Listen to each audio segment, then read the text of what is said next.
Assalamualaikum warahmatullahi wabarakatuh. Bismillahirrahmanirrahim.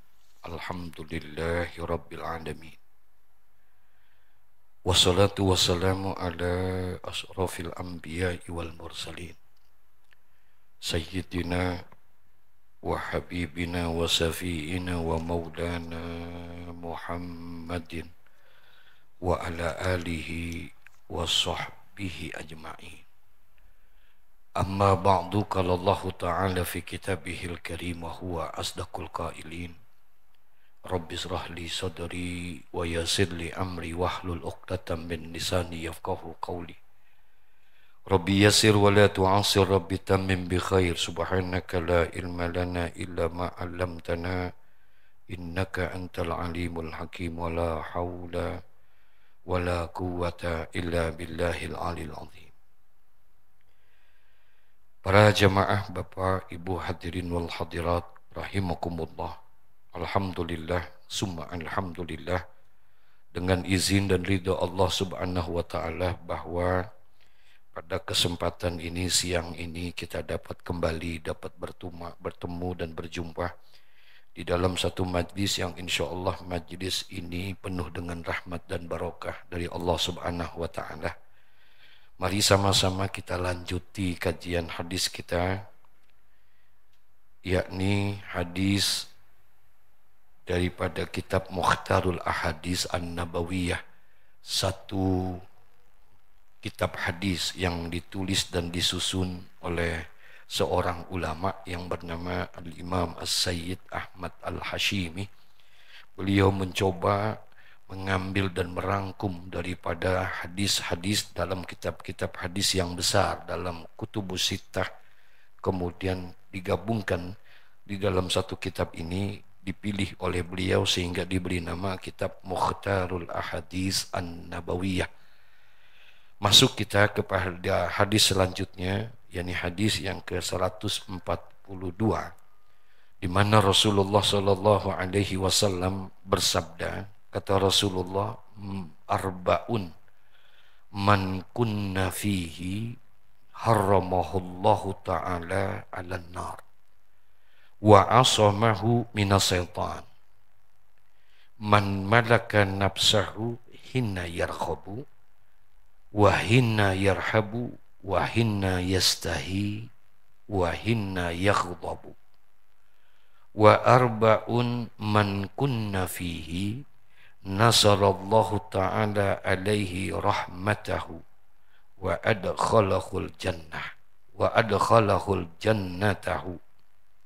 Man awa miskinan wa rahimad dha'if wa rafaqa bil mamluk wa anfaqa 'alal walidaini.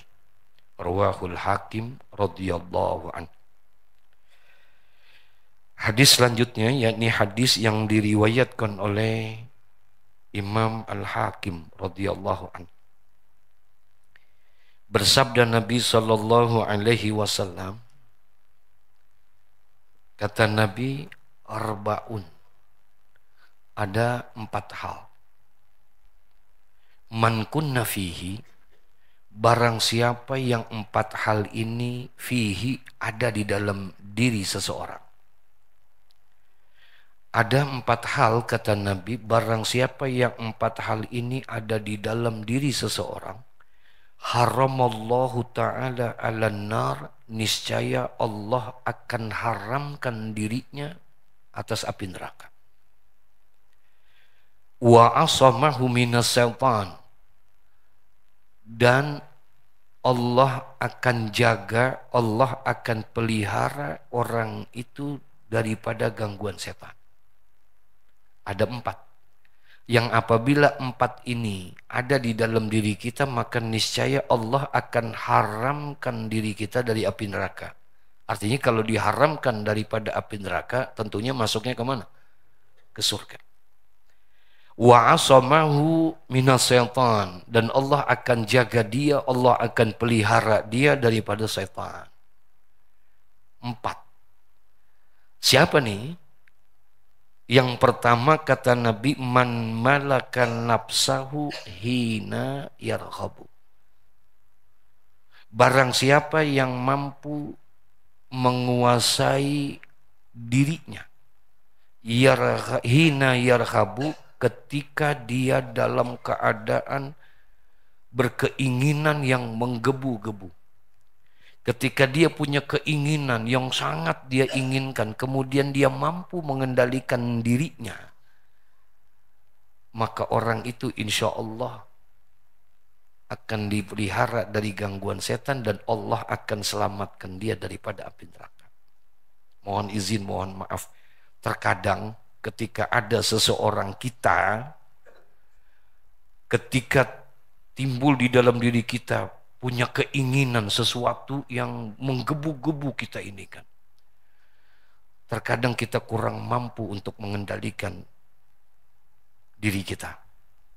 Sampai-sampai segala cara kita lakukan agar apa yang kita inginkan, apa yang kita cita-citakan itu bisa kita raih dan kita dapatkan. Ini satu. Jadi ketika ada di dalam diri kita punya keinginan yang menggebu-gebu, maka kita akan berusaha semaksimal mungkin sampai-sampai lupa kepada diri kita ini. Enggak peduli itu apakah halal ataupun haram, apakah boleh ataupun tidak, apapun caranya bagaimana supaya keinginan itu bisa kami dapatkan. Sehingga akhirnya kalau perlu jilat atas, jilat atas. Kalau perlu injak yang bawah, injak yang bawah. Kalau perlu sikut kiri kanan, sikut kiri kanan. Enggak peduli kawan jadi lawan. Enggak peduli teman jadi musuh. Yang penting apa yang dia inginkan itu tercapai. Mohon izin, kira-kira yang model begini udah ada belum? Halo? Ini diem ngantuk apa ini saudara? Itu satu.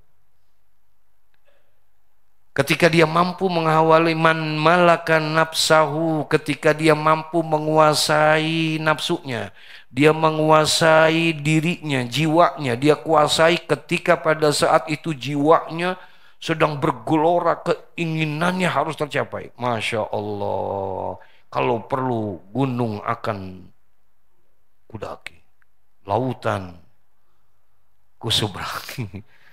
Yang penting dapat. Itu kita. Kurang rasa tawakal kita kepada Allah.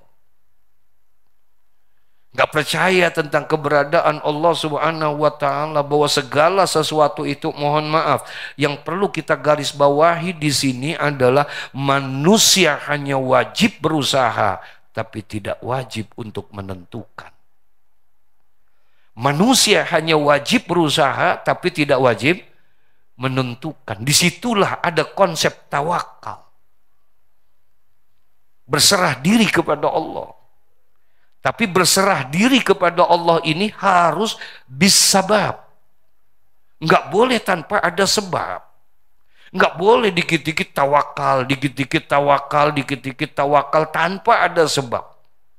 Harus ada ikhtiar, harus ada usaha, baru tawakal. Ada orang sakit, ditanya, kenapa kamu sakit? Sakit apa? Ya sakit.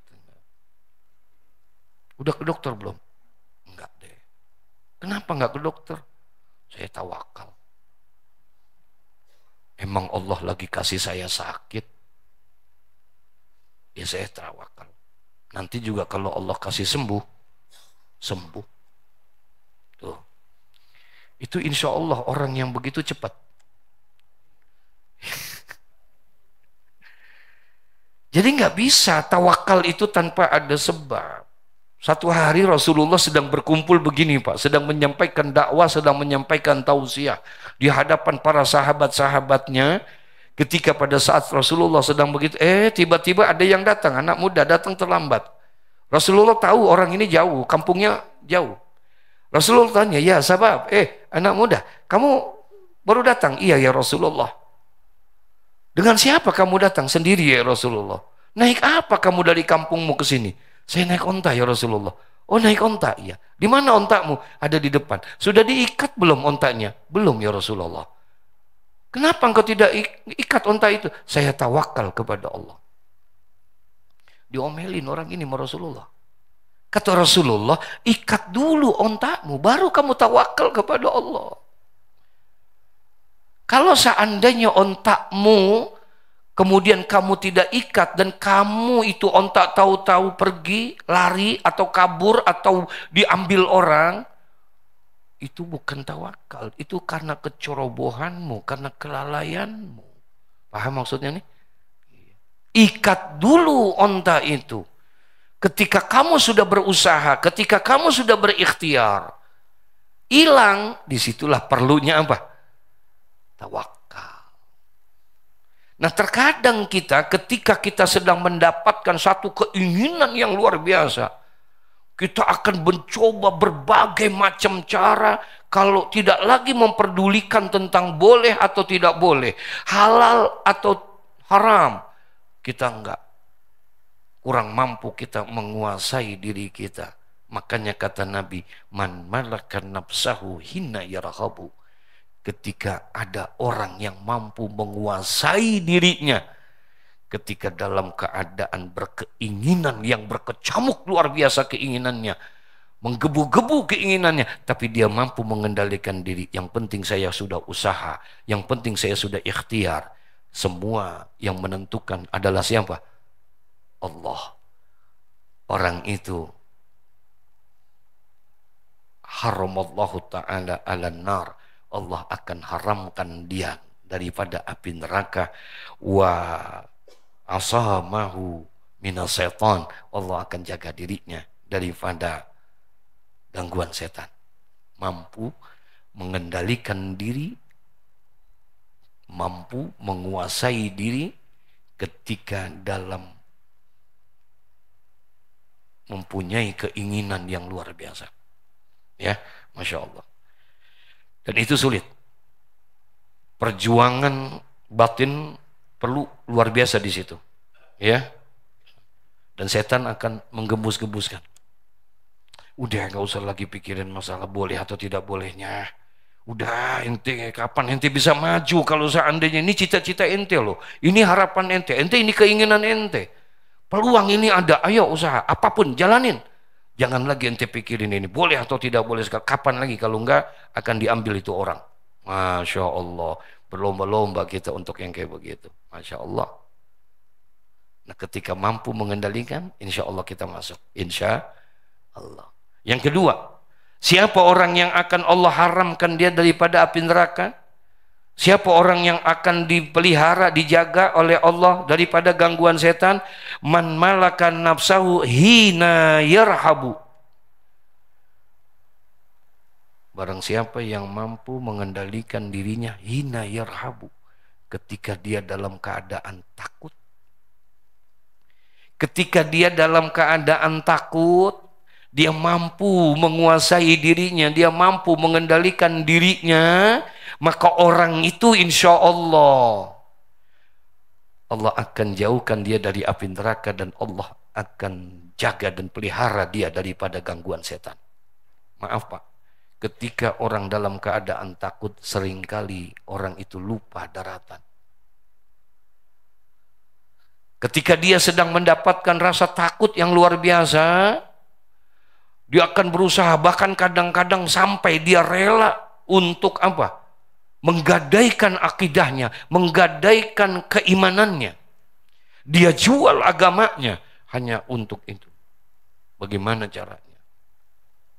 Padahal baru hanya sekedar rumor saja Pak. Baru sekedar isu-isu saja segala macam. Tahu-tahu kita udah takutnya bukan main. Kenapa? Rumor lagi rame bahwa kamu bakalan dimutasi ke Papua. Takutnya bukan main kita. Udah ngerinya bukan main. Segala cara bagaimana nih? Apa yang mesti kita lakukan? Masya Allah. Akhirnya datang ke Gunung Kawi. Temuin Mbah Gondrong. Bagaimana caranya supaya bisa itu, jangan sampai saya pindah. Masya Allah, luar biasa. Karena saking takutnya, padahal itu baru sebuah isu, baru sebuah rumor.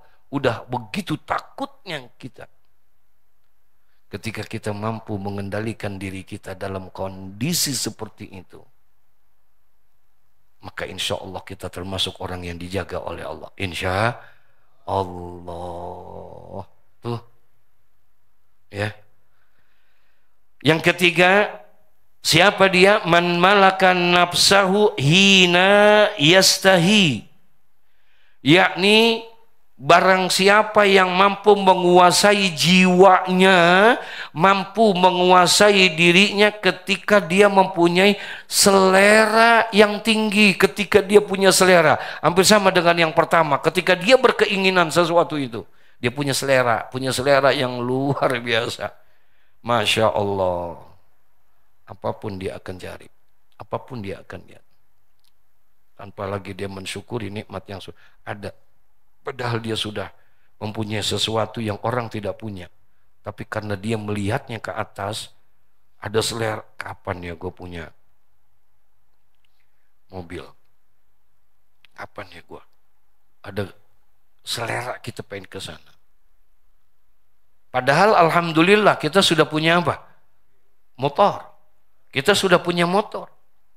Tapi karena kita yang lihatnya ke atas bukan ngelihat yang ke bawah, jadi sehingga jangankan mensyukuri nikmat motor, kita selalu berkeinginan, selera kita luar biasa.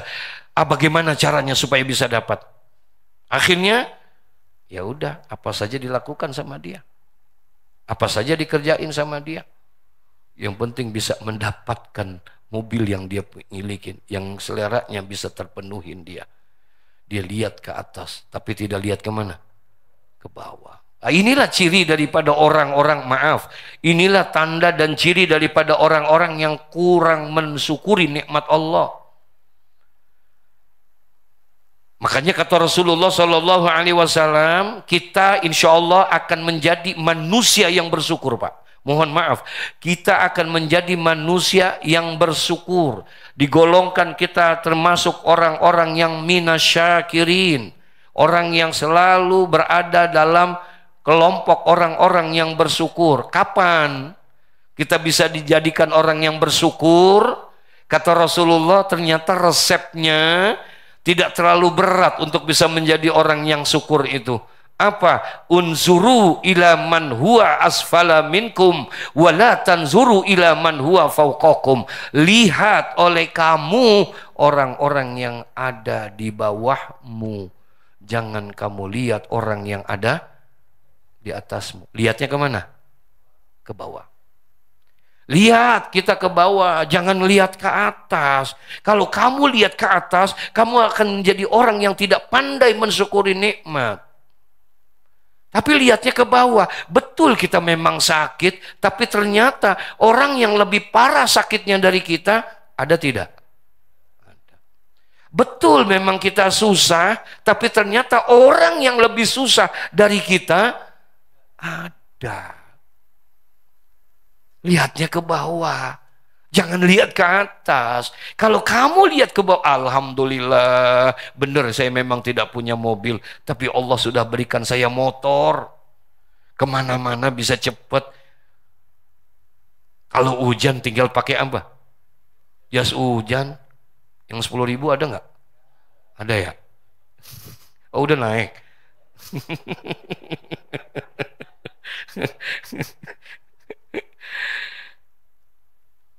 Alhamdulillah, Allah udah kasih. Benar saya belum punya mobil, tapi saya sudah punya motor. Ya Allah, itu kesian orang pakai sepeda, kemana-mana pakai sepeda. Bener sih kagak pakai bensin, semen kan ngos-ngosan, tapi kan capek. Lihatnya ke bawah. Alhamdulillah. Yang punya sepeda, alhamdulillah. Jangan melihat yang punya motor, tapi alhamdulillah masih bisa pakai sepeda. Biarin dah capek-capek dikit, yang penting badan sehat, lagi hemat, nggak pakai bayar bensin, nggak beli ini itu, daripada itu jalan kaki. Tuh, ngelihatnya ke bawah, jalan kaki, Masya Allah, tuh betis, udah gede-gede banget gitu. Jadi lihatnya ke bawah. Yang jalan kaki, ngelihatnya kemana? Alhamdulillah, masih bisa jalan. Daripada itu orang punya kaki tapi nggak bisa. Ada nggak orang yang punya kaki nggak bisa jalan? Ada nggak? Stroke. Stroke berat apa ringan, Pak? Hah? Berat nggak? Iya. Jangan stroke, so gerobak aja. Berat. Lihatnya ke bawah. Yang punya sepeda, alhamdulillah, itu dia pakai jalan kaki. Yang jalan kaki, alhamdulillah masih bisa jalan. Yang nggak bisa jalan, alhamdulillah masih hidup. Tuh, jangan melihat ke atas. Tapi ini kata Nabi, kalau urusan dunia, lihatnya ke bawah. Tapi kalau untuk urusan akhirat, jangan ke bawah, lihatnya ke atas. Lihatnya ke atas, jangan lihat ke bawah. Itu dia udah tinggi juga jabatannya ya. Tapi sembahyang berjamaah. Kalau ngaji hadir. Senin Kamis puasa, bagus banget tuh orang. Jabatannya tinggi tapi ini bisa. Lah gua begini-gini aja. Bayang kagak. Puasa apalagi. Itu dia, melihatnya ke atas.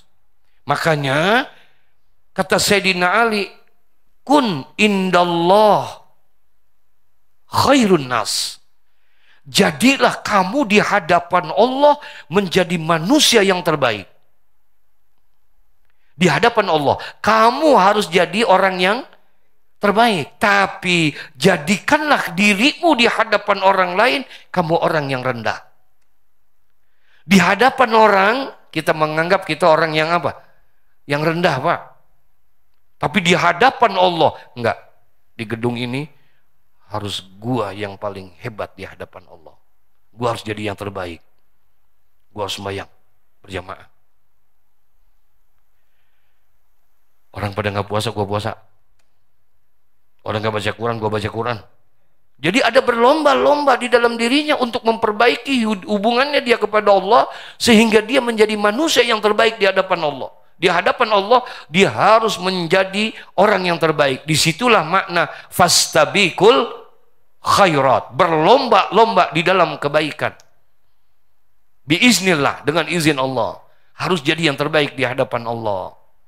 Tapi kalau di hadapan manusia nggak boleh kita, Pak. Kita harus menganggap diri kita lebih hina, lebih rendah daripada orang lain. Siapapun dia, apapun status sosialnya, dia lebih baik dari kita. Sampai termasuk ngelihat anak kecil saja, kita anggap anak kecil itu lebih baik dari kita. Masya Allah. Kok bisa? Iya. Bagaimana caranya? Itu anak memang masih kecil. Umurnya jauh lebih muda dari kita. Tapi saya yakin dia, karena umurnya lebih muda dari saya, berarti dosanya lebih sedikit dari saya. Saya yakin ini anak kecil memang, umurnya masih muda, jauh sama saya, berarti dosanya lebih sedikit dibandingkan saya. Karena dosanya lebih sedikit dibandingkan saya tidak ragukan lagi, berarti orang itu lebih baik dari saya. Paham maksudnya? Berarti orang itu lebih baik dari saya karena dosanya lebih apa? Lebih sedikit. Kalau ngelihat anak kecil, kalau ngelihat anak kecil yang mesti lihatnya begitu, dia memang lebih muda. Berarti karena usianya jauh lebih muda dari saya, berarti dosanya lebih kecil. Karena lebih sedikit, karena dosanya lebih sedikit, berarti dia lebih baik dari saya. Terus kalau ngelihat orang yang lebih tua dari kita bagaimana? Iya. Kalau kita lihat dari orang yang lebih tua, iya dia lebih baik dari saya. Kok bisa? Iya, karena umurnya lebih tua dari saya. Karena umurnya lebih tua dari saya yakin pasti ibadahnya lebih banyak dari saya. Karena ibadahnya lebih banyak, berarti tidak diragukan lagi dia orang lebih baik dari saya. Begitu kita kalau ngelihat, termasuk sama orang yang bodoh, pun dia lebih baik dari kita. Orang yang bodoh, tahu bodoh, Pak? Bego. Tahu bego nggak? Blow on. Tolol. Orang tolol, tahu? Minum es ditiup. Kalau dia pikir ngebul ditiup sama dia. Disangkanya. Ada orang nih bodoh. Dia lebih baik dari kita. Kenapa? Dia bodoh. Melakukan perbuatan dosa, melakukan maksiat. Pantes. Karena kebodohannya. Karena dia nggak ngaji. Karena dia nggak punya ilmu. Wajar kalau dia melakukan itu. Tapi kalau saya tahu itu haram. Saya tahu itu tidak boleh. Tapi saya lakukan itu, saya kerjakan itu. Berarti saya lebih jahat daripada dia. Masya Allah. Ya, Masya Allah, Masya Allah. Nah, Rasulullah bilang, ketika kita dalam keadaan berselera seperti itu, berkeinginan yang seperti itu, kita mampu mengendalikan diri kita, maka insya Allah kita termasuk daripada golongan orang-orang yang dijaga oleh Allah, dipelihara oleh Allah, dan akan dimasukkan ke dalam surga. Insya Allah. Ada berapa tadi? 4. Udah berapa nih? Tinggal yang satu. Kapan? Siapa? Yang pertama, man malakan nafsahu hina yarghabu. Allah Subhanahu wa taala akan haramkan diri orang itu masuk ke dalam neraka. Wa asamahu minas syaitan, dan Allah akan jaga, Allah pelihara dia daripada gangguan setan. Siapa? Yang pertama adalah orang yang mampu mengendalikan dirinya, mampu menguasai dirinya hina yarghabu, ketika pada saat dia punya keinginan yang berkecamuk, ya, punya keinginan yang luar biasa, tapi dia mampu mengerem dirinya. Yang kedua, man malakan nafsahu hina yarhabu, adalah orang yang mampu mengendalikan dirinya ketika dalam kondisi takut. Dalam kondisi takut. Orang banyak lupa ketika dia dalam keadaan takut. Yang ketiga, wahina yastahi, man malaka nafsahu hina yastahi, ketika manusia mampu mengendalikan dirinya ketika mempunyai selera yang tinggi. Dia mampu mengendalikan, dia menyadari siapa dirinya, dia mengakui tentang kemampuannya. Iya, selera boleh tinggi, tapi kita mesti lihat diri kita mampu atau tidak mampunya. Dan yang terakhir, orang yang insya Allah akan dijaga oleh Allah dan diharamkan dirinya dari neraka, man malakan nafsahu hina yaghdabu. Barang siapa yang mampu menguasai dirinya hina yaghdabu, ketika dia dalam keadaan marah, gitu. Kalau dia mampu mengendalikan dirinya dalam kondisi apa? Marah. Maaf, al-ghadabu minas syaitan. Marah itu datangnya dari setan. Marah itu datangnya dari setan, dan setan berusaha semaksimal mungkin. Ketika kita sedang emosi, ketika kita sedang marah, di situ Masya Allah kipasnya luar biasa setan itu. Sehingga akhirnya ketika dia sedang marah, berapa banyak gara-gara tidak mampu mengendalikan dirinya. Urusannya kecil, Pak, tapi nyawa orang bisa melayang. Bisa jadi begitu? Iya. Urusannya sepele, tapi ternyata Masya Allah bengep. Tahu bengep nggak, Pak? Bengep wajah muka bini kita. Pagi-pagi bangun nggak ada kopi, marahnya bukan main. Habis kita omel-omelin, kita maki-maki dia, kita caci maki dia, habis kita. Masya Allah, Masya Allah. Nah, ketika kita mampu mengendalikan diri kita dari emosi kita, dari marah kita, itu orang yang hebat. Makanya di lain hadis Rasulullah Shallallahu Alaihi Wasallam mengatakan, apa kata Rasulullah? Laisa sadid bisur'ati. Bukanlah orang itu dikatakan kuat, bukanlah orang itu dikatakan hebat, karena dengan sebab dia menang di dalam pertandingan tinjunya. Bukan orang itu dikategorikan orang yang hebat, orang yang kuat, bisur'ati, karena dia menang di dalam bergulat. Bukan itu. Bukan karena badannya besar, bukan karena dia perkasa, bukan karena dia jagoan. Dia mampu menjatuhkan orang. Ketika pada saat lagi berkelahi, dia kalahkan orang. Bukan itu kata Nabi. Laisa sadid bisur'ati. Bukan dikatakan orang yang hebat, orang yang kuat adalah orang yang seperti itu. Innama sadid. Adapun kata Rasulullah, orang yang kuat itu adalah siapa? Allazi yamlaku nafsahu indal ghadabi.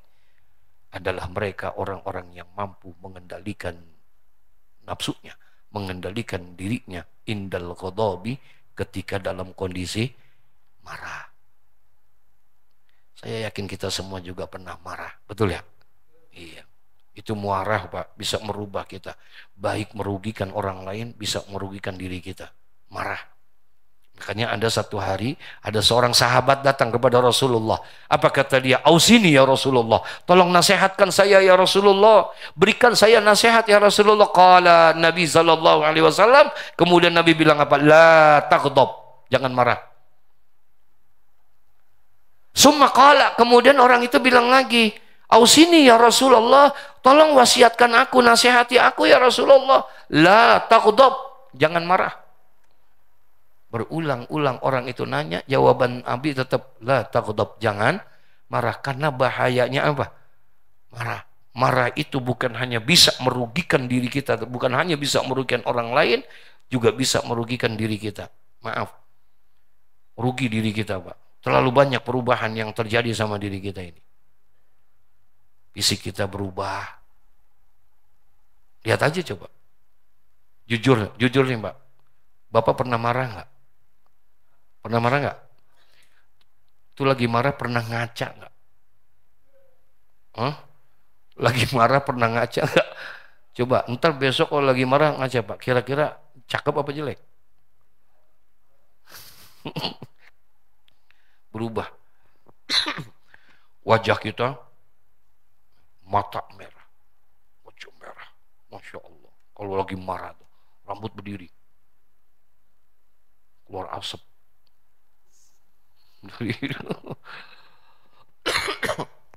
Berubah. Belum lagi nih urat-urat kita, Pak. Makanya orang yang marah itu cepat apa? Tua. Iya. Dia akan cepat tua. Belum lagi gampang kena penyakit. Gara-gara makan tempe doang bisa kena stroke, Pak. Makanya hati-hati tempe. Ada orang makan tempe kena darah tinggi akhirnya stroke. Kok bisa? Bisa.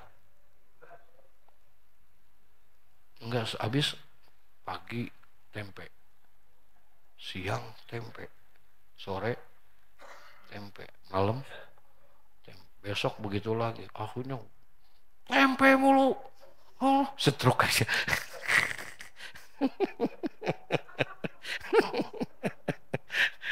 Ya, mudah-mudahan kita termasuk orang-orang yang mampu mengendalikan diri kita, mampu menguasai nafsu kita di saat-saat yang digambarkan oleh Rasulullah Sallallahu Alaihi Wasallam. Karena orang yang mampu mengendalikan diri kita, haramallahu alan nar. Allah akan haramkan orang itu daripada api neraka. Kemudian wahina wa asamahu minas setan. Allah akan jaga dia daripada segala macam gangguan apa? Setan. Mampu mengendalikan diri kita. Lalu bagaimana cara kita mampu mengendalikan diri kita supaya hati ini damai, supaya ini hati penuh ketenangan, supaya hati ini penuh ketentraman? Kemudian Allah jawab dalam Al-Quran, ala bizikrillah tatmainul qulub. Ketahuilah, dengan berzikir kepada Allah maka kamu akan mendapatkan ketenangan. dengan beribadah kepada Allah, dengan mendekatkan diri kepada Allah, maka hatimu akan menjadi tenang. Insya Allah. Al-Fatihah. Bismillahirrahmanirrahim. Alhamdulillahirabbil alamin. Arrahmanirrahim. Maliki yaumiddin. Iyyaka na'budu wa iyyaka nasta'in. Ihdinas siratal mustaqim. Siratal ladzina an'amta 'alaihim ghairil maghdubi 'alaihim waladdallin. Amin. Astaghfirullahal azim. Bismillahirrahmanirrahim. Alhamdulillahi rabbil alamin. Hamdan yuwafi ni'amahu wa yukafi'u mazidah.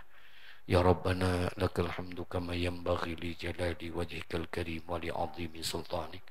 Subhanaka la nusi sana'an alayka anta kama asnaita ala nafsik. Falakal hamdu hatta tarda wa lakal hamdu iza radit wa lakal hamdu ba'da ridha. Allahumma salli wa sallim ala sayyidina Muhammad wa ala ali sayyidina Muhammad. Allahumma ahsin akibatana fil umuri kulliha wa adinna min khizyid dunya wa adzabil akhirah. Allahumma zidna ilman nafi'ah wa rizqan wasi'ah wa amalan salihan mutaqabbalah. Allahumma rabbana atina fid dunya hasanah wa fil akhirati hasanah wa qina adzaban nar. Wa sallallahu ala sayyidina Muhammad wa ala alihi wa sahbihi wa sallam. Subhana rabbika rabbil izzati amma yasifun. Wassalamun alal mursalin walhamdulillahi rabbil alamin. Summa assalamu alaikum warahmatullahi wabarakatuh.